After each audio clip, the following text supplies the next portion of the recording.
السلام علیکم عنایت بھائی آپ ان کے فین ہو اسد الدین اویسی کے. ایک وقت میں بھی آپ ہی کی طرح اس کا فین تھا. ابھی آپ کے پیسے کیونکہ لگے نہیں ہیں ہیرا گروپ میں ابھی, تو آپ کو یہ بندہ اچھا لگ رہا ہوگا. ہم لوگوں کے پیسے لگے, آج ہم لوگوں کے گھر میں جو تکلیف چالو ہے اس کا صرف یہی ذمہ دار ہے اسد الدین اویسی. مجھے ایک بات بتاؤ, یہ چلو آپ کے حساب سے میں مان بھی لیتا ہوں کہ یہ نہیں ہے اس ہیرا گروپ کے کیس میں یہ انوالو نہیں ہے, تو بھائی مجھے ایک بات بتاؤ, 15 لاکھ مسلمان کی کھوار اس کو سنائی نہیں دے رہی ہے؟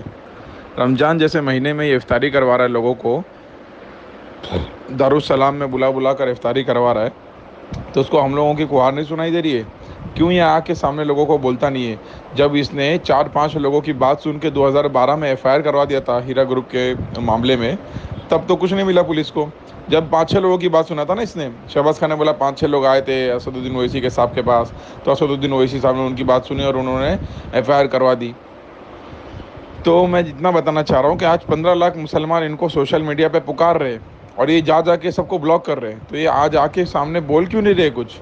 ہم لوگوں کا مسئلہ اتنا ہے, اپنا سٹینڈ لینا سیکھو نا. ہم کہہ رہے ہیں کہ اویسی صاحب اپنا سٹینڈ لو آپ. ایسے تو میڈیا میں چلا کے چھوٹی کون سی کوئی بھی کچھ بھی باتوں میں آ کے آپ ڈیبیٹ کرتے ہو, ڈیبیٹ شوز میں جاتے ہو کیونکہ وہاں پیسے ملتے ہیں نا. اب یہاں پہ سب کو پتا ہے بھائی کس نے پھنسایا. یہ شہباز خان کی اوقات نہیں ہے, نہ اس کا کام ہے, وہ بچکانا ہے. اس کی کیا اوقات ہے یار؟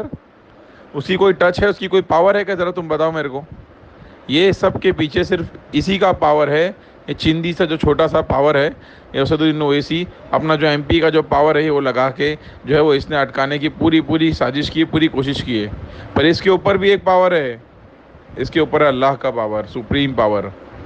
اور یہ سپریم پاور یہ سب کو دکھے گا. ایک حدیث سنا دیتا ہوں, ایک حدیث سناتا ہوں میں آپ لوگوں کو اللہ کے نبی کی, کہ اللہ کے نبی نے فرمایا کہ تم لوگ دنیا, غالباً ایسی کچھ حدیث ہے کہ تم لوگ دنیا میں جتنے بھی لوگوں کو جو ناکامیاب لوگ ہیں ان کو اگر ترقی پاتا ہوا دیکھو, اور ان کو تم پیسے میں ڈوبتا ہوا دیکھو, پیسے پاتا ہوا دیکھو, تو ان کو آپ اس کے اوپر رشک نہ کرو.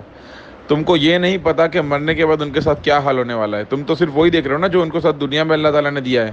تم نے وہ نہیں دیکھا ہے کہ اللہ تعالیٰ مرنے کے بعد ان کے ساتھ کیا حالات کرے گا. تو یہ تو دارالاسباب ہے بھائی, یہ دنیا تو دارالاسباب ہے. یہ صرف اور صرف چند دنوں کے لیے ہے, اور یہ صرف اور صرف آزمائش کے لیے بنائی گئی ہے. تو اس کو ایسا لگ رہا ہوگا کہ میری پاور زندگی بھر تا قیامت تک رہنے والی, تو ایسا کچھ نہیں ہے بھائی.